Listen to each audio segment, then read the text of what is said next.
when we see with Hawley doing this type of thing, and the Republicans is sort of at large doing this, is this going to help get people who are center left, through the left on some levels, pay more attention to what's going on with the Supreme Court and get more engaged in the implications of this court? I mean, it's still, we're looking at maybe a 10, 15, 20-year project in terms of getting the Supreme Court back in some fashion. But it's got to start at one point, and it still feels like there's not an appreciation of just how twisted things are on that court and how nasty things are about to come because of what they're going to do. Yeah.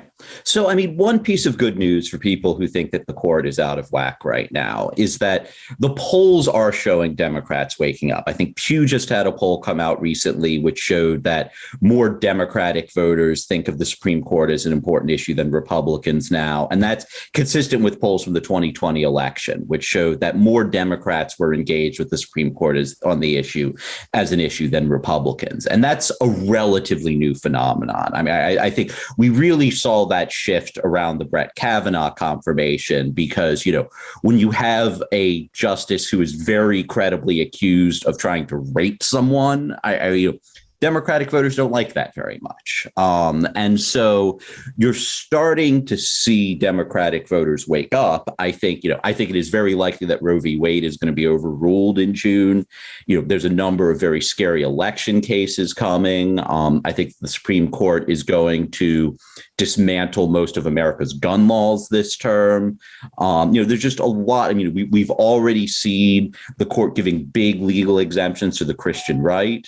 So there's a lot of scary stuff happening in the Supreme Court. And I think that if America functions as a democracy, if we have free and fair elections, if the Supreme Court does not do some of the things it's considering, like, allowing state legislatures to overturn presidential elections and stuff like that, then I think that the wind is in the Democratic sails right now. Democratic voters have really woken up to this.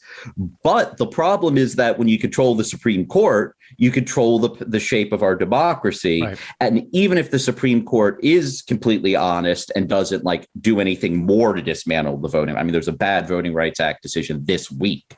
But, even if they don't do anything more to dismantle the Voting Rights Act, I think Democrats still have to contend with the fact that the Electoral College is rigged against them. The Senate is malapportioned against them.